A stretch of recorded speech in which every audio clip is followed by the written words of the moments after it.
Hi hello everyone welcome to my channel Chetana Avinash. So ಇದು Saturday and Sunday vlog ಆಗಿರುತ್ತೆ. ನಾನು Saturday work ಮುಗಿಸ್ಕೊಂಡು ಬಂದಮೇಲೆ ಇಬ್ಬರು ಕೂಡ ಲಂಚಿಗೆ ಹೋಗಿದ್ವಿ. ಸೊ ಹುಷಾರಿರಲಿಲ್ಲ ನನಗೆ, ಸೊ ಏನೂ ಮಾಡೋಕ್ಕಾಗ್ತಾ ಇರಲಿಲ್ಲ. ಸೊ ಹಂಗಾಗಿ ಲಂಚಿಗೆ ಹೋಗಿದ್ವಿ.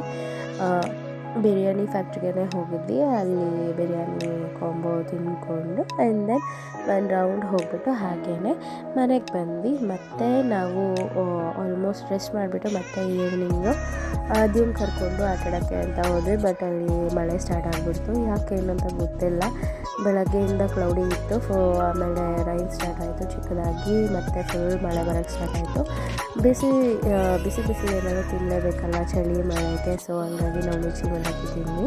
ಸೊ ಇದು ಬೆಳಗ್ಗೆ ವ್ಲಾಗ್, ಅಂದರೆ ಅರ್ಲಿ ಮಾರ್ನಿಂಗ್ ಎದ್ಬಿಟ್ಟು ಹೋಗಿದ್ವಿ ಕಾಫಿ ಕುಡಿಯೋಣ, ಬಿಸಿ ಬಿಸಿ ಕಾಫಿ ಅಂತ ಅಂದ್ಬಿಟ್ಟು. ಸಂಡೇ ಆಗಿರೋದ್ರಿಂದ ತುಂಬಾ ಲೇಝಿ ಇರುತ್ತೆ ಮೂಡು. ಆ್ಯಂಡ್ ದೆನ್ ಅವಿ ಕೂಡ ಅಷ್ಟೇ ಕಾಫಿ ಕುಡಿಯೋದಿಲ್ಲ, ರೇರು. ಬಟ್ ಇವತ್ತೇನೋ ತುಂಬ ಚಳಿ ಇತ್ತು ಅಂತ ಅಂದ್ಬಿಟ್ಟು ಇಬ್ಬರು ಕೂಡ ಕಾಫಿ ತಗೊಂಡು ಕುಡಿತಾ ಇದ್ದೀವಿ. ಅದಾದಮೇಲೆ ಮುಗಿಸ್ಕೊಂಡು ಹಾಗೇ ಸುತ್ತಾಡಿಕೊಂಡು ಒಂದು 2-3 ರೌಂಡ್ ಹೊಡ್ಕೊಂಡು, ಕ್ಲೈಮೇಟ್ ಕೂಡ ಕ್ಲೌಡಿ ಇರೋದ್ರಿಂದ 2-3 ರೌಂಡ್ ಹೊಡ್ಕೊಂಡು ಮನೆಗೆ ಹೋದ್ವಿ. ಹಾಗೆಯೇ ಫಿಶ್ ತೊಗೊಂಡು ಹೋದ್ವಿ ಮನೆಗೆ. ಫಿಶ್ ಆ್ಯಕ್ಚುಲಿ ಬಂದ್ಬಿಟ್ಟು ಫಿಶ್ಶಿಗೆ ಈ ರೀತಿಯಾದ ಮಸಾಲ ನಾನು ಪ್ರಿಪೇರ್ ಮಾಡ್ಕೊಂಡಿದ್ದೆ. ಅಂದರೆ ತವಾ ಫ್ರೈ ಮಾಡಲಿಕ್ಕೆ ನಾನು ಅದು ಪ್ರಿಪೇರ್ ಮಾಡ್ಕೊಂಡಿದ್ದೆ.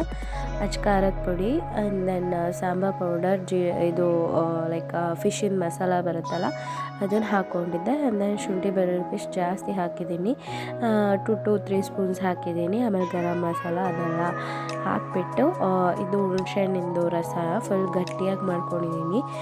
ಚೆನ್ನಾಗಿ ಬಿಸಿನೀರಲ್ಲಿ ಕುದಿಸ್ಬಿಟ್ಟು ಚೆನ್ನಾಗಿ ತಣ್ಣಗೆ ಹಾಕಿಬಿಟ್ಬಿಟ್ಟು ಆಮೇಲೆ ಕಲಿಸ್ಕೊತೀನಿ. ಫಿಶ್ಶು ಫುಲ್ ನೀಟಾಗಿ 2-3 ಸತಿ ವಾಶ್ ಮಾಡಬೇಕು, ಇಲ್ಲ ಅಂತಂದರೆ ಅದರಲ್ಲಿ ಬ್ಲಡ್ ಕ್ಲಾಟಿಂಗ್ಸ್ ಎಲ್ಲ ಹಾಗೇ ಇರುತ್ತೆ. ಸೊ 2-3 ಸತಿ ವಾಶ್ ಮಾಡ್ಕೊಂಡಿದ್ದೆಲ್ಲ ಮಸಾಲ ಹುಣಸೆಹಣ್ಣು ನೀರಲ್ಲಿ ಕಲಿಸ್ಕೊಂಡು ಆಮೇಲೆ ಫಿಶ್ಶಿಗೆ ನೀಟಾಗಿ ಅಪ್ಲೈ ಮಾಡಿಬಿಟ್ಟು ಬಿಡಬೇಕು. ಆಲ್ಮೋಸ್ಟ್ ನೀವು 2-3 ಅವರ್ಸ್ ಬಿಟ್ಟರೆ ತುಂಬ ಚೆನ್ನಾಗಿ ಬರುತ್ತೆ. ನಿಮಗೆ ಬೇಕಿದ್ದರೆ ನಿಂಬೆಹಣ್ಣು ಹಾಕ್ಕೊಳ್ಳಿ, ಯಾಕಂದರೆ ಹುಣಸೆ ಹುಳಿ ಕೂಡ ಹಾಕಿರ್ತೀವಿ. ಸೊ ಬೇಕಿದ್ದರೆ ಹಾಕ್ಕೊಳ್ಳಿ, ಇಲ್ಲ ಅಂತಂದರೆ ಇಟ್ಸ್ ಫೈನ್, ಹಾಗೇ ಚೆನ್ನಾಗಿರುತ್ತೆ. ಇದನ್ನು ನೀವು ಹೊರ್ಗಡೆನೇ ಇಡಿ, ಇಲ್ಲ ಅಂತಂದರೆ ನನಗೆ ತುಂಬ ಮ್ಯಾರಿನೇಟ್ ಆಗಬೇಕು, ಇಲ್ಲ ರಾತ್ರಿಗೆ ಫ್ರೈ ಮಾಡ್ಕೋತೀವಿ ಅನ್ನೋದಾದರೆ ಫ್ರಿಜ್ಜಲ್ಲಿ ಎತ್ತಿಡಿ. ಸೊ ನಾನು ಹಾಗೆ ಮಾಡ್ಕೊಂಡಿದ್ದು, ಮಧ್ಯಾಹ್ನ ಏನೂ ಮಾಡಲಿಲ್ಲ, ನೈಟ್ ಮಾಡ್ಕೊಳ್ಳೋಣ ಅಂತ ಅಂದ್ಬಿಟ್ಟು ಹಾಗೇ ಕ್ಲೋಸ್ ಮಾಡಿಬಿಟ್ಟು ಫ್ರಿಜ್ಜಲ್ಲಿ ಇಡಬೇಕು. ಇದನ್ನು ಫ್ರಿಜ್ಜಲ್ಲಿ ಇಟ್ಕೊಂಡೆ ನಾನು ಕೂಡ.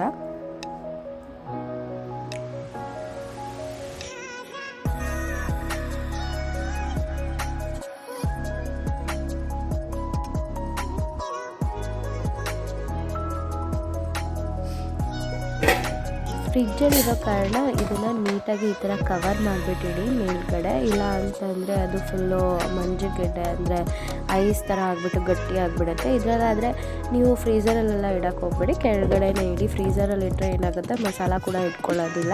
ಆ್ಯಂಡ್ ದೆನ್ ಇದಾಗಿತ್ತು Sunday and Saturday vlog. Thank you for watching my vlog. Bye bye.